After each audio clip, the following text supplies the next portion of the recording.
दोस्तों, ये कहानी है यूक्रेन में रहते एक ऐसे टीचर की जो इतना गरीब था कि वो अपनी प्रेग्नेंट वाइफ के साथ एक झोपड़ी वाले घर में रहता था और उसे स्कूल में बच्चों को पढ़ाने के लिए भी साइकिल पर जाना पड़ता था। लेकिन एक दिन उसकी जिंदगी में कुछ ऐसा हुआ जिससे उसकी पूरी की पूरी जिंदगी ही पलट गई। एक दिन कुछ रशिया के सोल्जर्स उसकी वाइफ के साथ बहुत गलत करने की कोशिश करते हैं और जब वो उनसे लड़ती है तो वो रशियंस उसे जान से मार डालते हैं। जिसके बाद वो टीचर अपनी पत्नी का बदला लेने के लिए अपनी कलम साइड में रखकर यूक्रेन का सबसे खतरनाक स्नाइपर बनता है और उसका निशाना इतना सटीक था कि वो 5 किलोमीटर दूर से भी अपने टारगेट को शूट करके मार गिराता है। लेकिन वो कैसे उन रशियन सोल्जर से अपनी पत्नी की मौत का बदला लेता है और उसे अपने इस मिशन में किन किन खतरनाक भयानक मुसीबतों का सामना करना पड़ता है, चलिए जानते हैं। तो कहानी की शुरुआत यूक्रेन के एक पीसफुल एरिया डेनवर्स को दिखाते हुए होती है, जहां मिकोला नाम का एक आदमी अपनी प्रेग्नेंट वाइफ नास्टिया के साथ एक छोटी सी झोपड़ी में रहता था। वो दोनों अपनी मैरिड लाइफ में बहुत खुश थे। नास्टिया एक ड्राइंग आर्टिस्ट थी, उसे ड्राइंग बनाना और लकड़ी पर नक्काशी करना बहुत पसंद था। एक दिन वो मिकोला की सुरक्षा के लिए लकड़ी का एक एंजल बनाकर मिकोला के बाजू में बांध देती है। मिकोला उनके घर के पास ही एक स्कूल में मैथ पढ़ाता था। वो रोज अपनी साइकिल से बच्चों को पढ़ाने स्कूल जाया करता था। उसके घर के बाहर सफेद रंग का एक शांति का प्रतीक बना हुआ था। यहाँ पर हम देखते हैं कि मिकोला के घर पर कोई इलेक्ट्रॉनिक उपकरण जैसे टीवी वगैरह नहीं होने के कारण उन्हें दुनिया की कोई खबर नहीं मिल पाती थी। जब मिकोला स्कूल में जाता तो ब्रेक के टाइम वहीं थोड़ी देर टीवी पर न्यूज देख लिया करता था।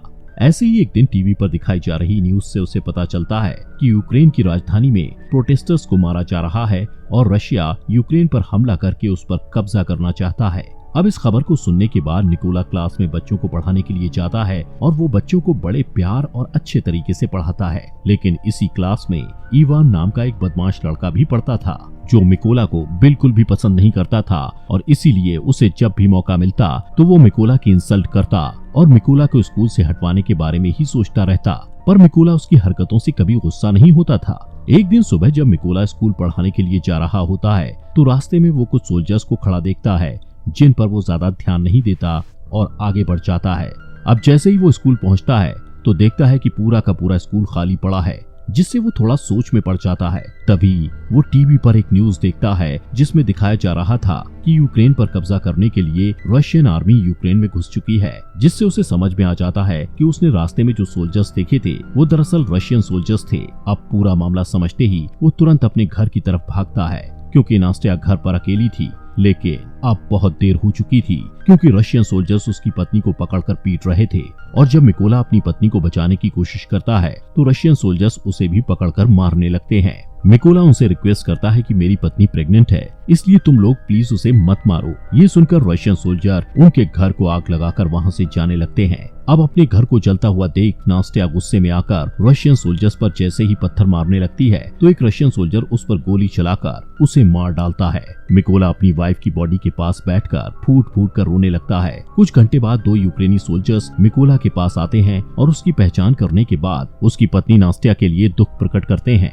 और उसके लिए कब्र खोदकर मिकोला को कहते हैं कि अपनी पत्नी को यहाँ दफना दो। मिकोला अपनी पत्नी को उस कब्र में दफना देता है। अब क्योंकि रशियन सोल्जर्स ने उसके घर को जला दिया था और उसकी पत्नी को भी मार डाला था, इसलिए अब वो बदले की आग में जल रहा था कि कब वो रशियन सोल्जर्स से अपनी पत्नी की मौत का बदला लेगा। इसलिए वो यूक्रेन सोल्जर्स को रिक्वेस्ट करता है कि मुझे भी अपने साथ ले चलो और मैं भी यूक्रेन आर्मी में शामिल होना चाहता हूँ। ये सुनकर यूक्रेनी सोल्जर्स उसे अपने साथ मिलिट्री बेस में ले जाने लगते हैं। लेकिन जाने से पहले मिकोला लकड़ी के उस एंजल को अपने पास रख लेता है जो उसकी वाइफ ने उसकी सुरक्षा के लिए बनाया था। जब वो मिलिट्री बेस में पहुंचते हैं तो वहां उनका कमांडर मिकोला को आर्मी में शामिल नहीं करता और कहता है कि ये बंदा जासूस भी हो सकता है। लेकिन मिकोला कमांडर को कहता है कि रशियन सोल्जर्स ने मेरे घर को जला दिया और वो लोग मेरी पत्नी को मेरी आंखों के सामने मारकर वहां से चले गए, इसलिए मेरे पास अब जीने की कोई वजह नहीं बची और मैं रशियन सोल्जर्स को मारकर ही दम लूंगा और अपने देश को बचाऊंगा ताकि रशियन सोल्जर्स किसी और के घर को ना उजाड़ें। ये सुनकर कमांडर मिकोला को यूक्रेन आर्मी में भर्ती कर लेता है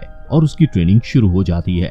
मिकोला को बंदूकों के बारे में कुछ भी नहीं पता था और जब बाकी के सोल्जर्स बंदूकों को असेंबल कर रहे होते हैं तो मिकोला उनके सामने सबसे स्लो बंदूक असेंबल करता है, जिससे सभी सैनिकों को लगता है कि वो कभी भी एक अच्छा सोल्जर नहीं बन पाएगा। लेकिन मिकोला अपना पूरा फोकस ट्रेनिंग पर लगाता है ताकि वो जल्द से जल्द एक अच्छा सोल्जर बन पाए। और ऐसे ही एक दिन जब वो ट्रेनिंग कर रहा होता है तो वो अपने सीनियर्स को कहता है कि मुझे मिकोला कहकर मत बुलाओ।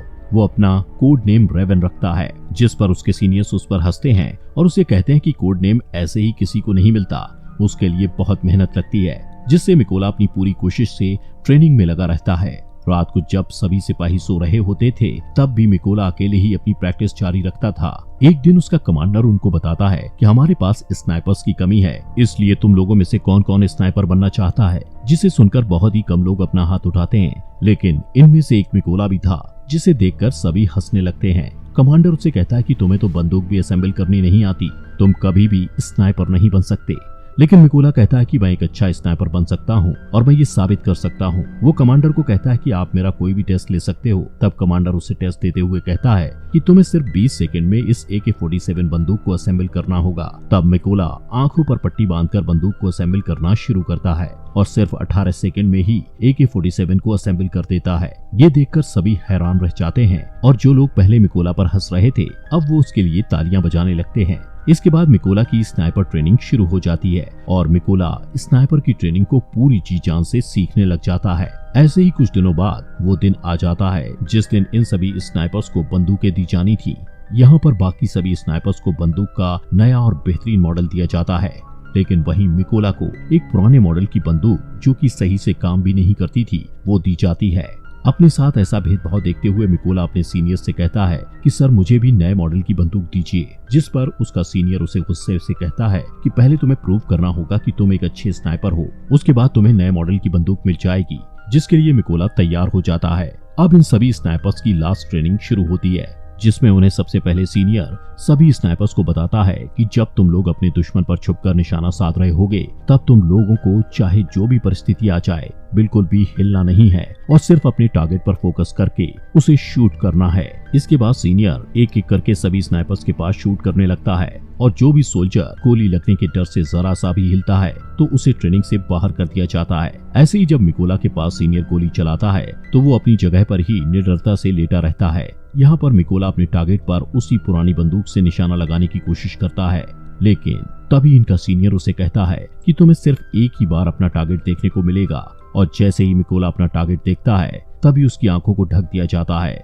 जिससे मिकोला का निशाना थोड़ा चूक जाता है। लेकिन सभी को पता था कि अगर मिकोला को नई बंदूक दी जाती और उसकी आंखों के आगे कुछ न रखा जाता तो वो अपना निशाना बिल्कुल सही लगाता। लेकिन कोई भी इस बारे में बात नहीं करता और मिकोला भी इस पर ज्यादा ध्यान नहीं देता। रात को इन स्नाइपर्स का नाइट शूट टेस्ट होता है, जिसमें ट्रेनर के फ्लेयर गन शॉट करते ही सभी स्नाइपर्स को उस फ्लेयर की रोशनी में अपने अपने टारगेट्स पर गोली चलानी थी।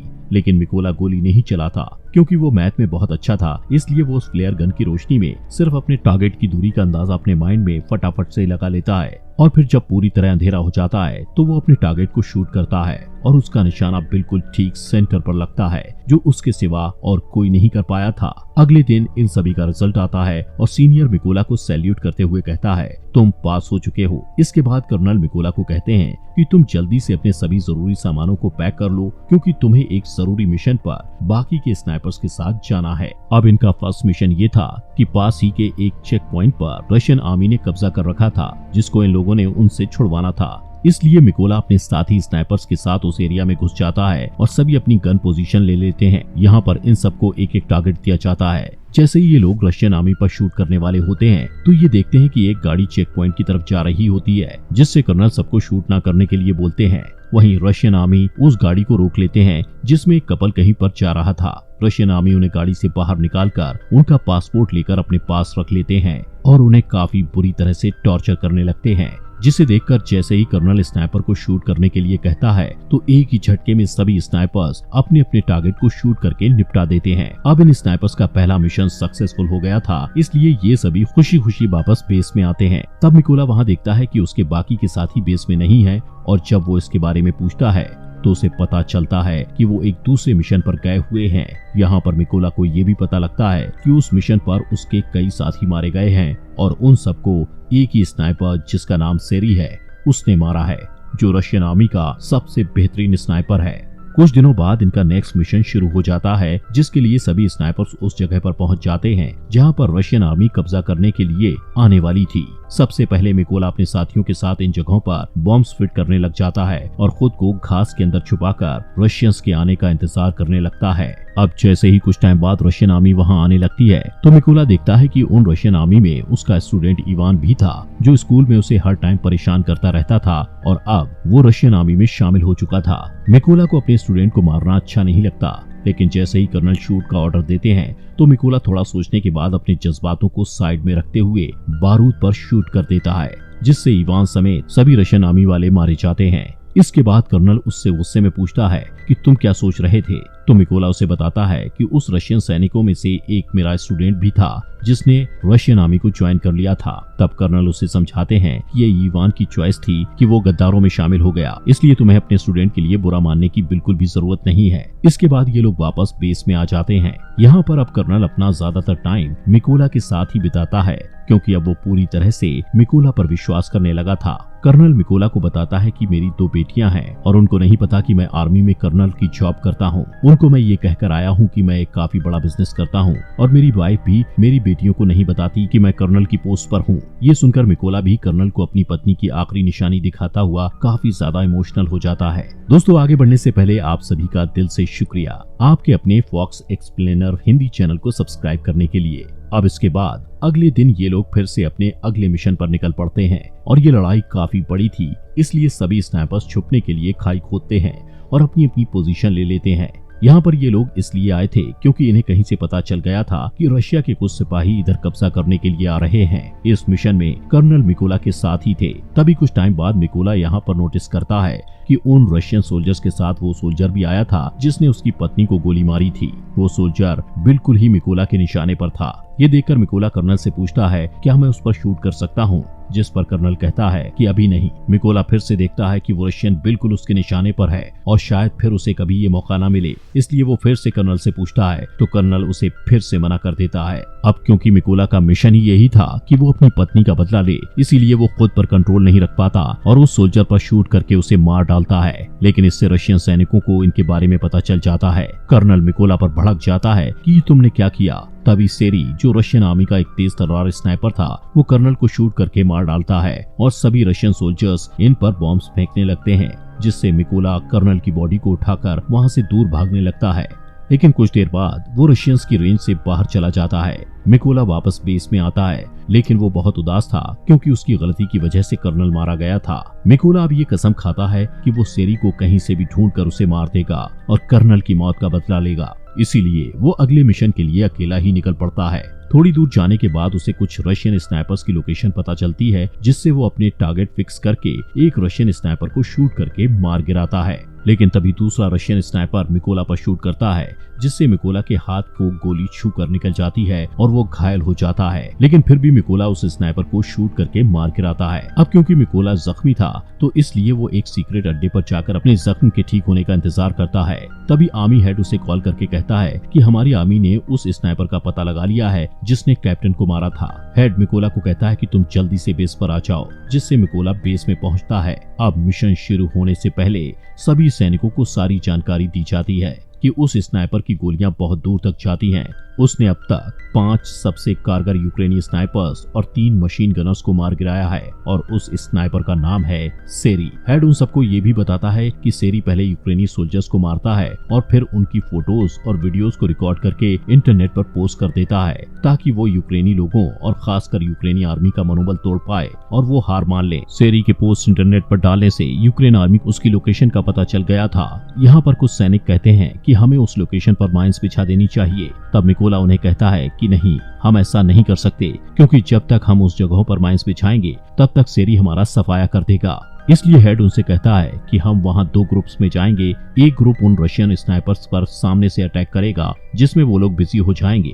तभी दूसरे ग्रुप वाले उन पर अटैक करेंगे, जिससे उनका ध्यान बढ़ जाएगा और मिकोला इसी का फायदा उठाकर उस बिल्डिंग के अंदर चला जाएगा जहां पर रशियन स्नाइपर्स होंगे और उनको मार गिराएंगे। प्लान बन जाने के बाद ये लोग बिल्कुल ऐसा ही करते हैं और जल्द ही अपनी अपनी पोजीशन पर पहुंच जाते हैं और रशियंस का ध्यान भटकाने में कामयाब हो जाते हैं और मिकोला को मौका मिल जाता है बिल्डिंग में एंटर होने का।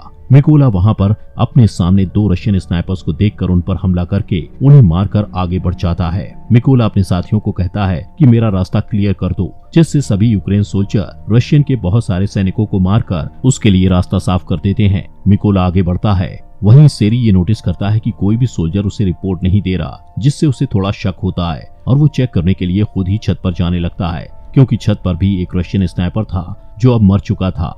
ये देखकर वो वापस अपनी पोजीशन पर वापस आ जाता है। तब उसे मिकोला की पत्नी का खिलौना दिखाई देता है।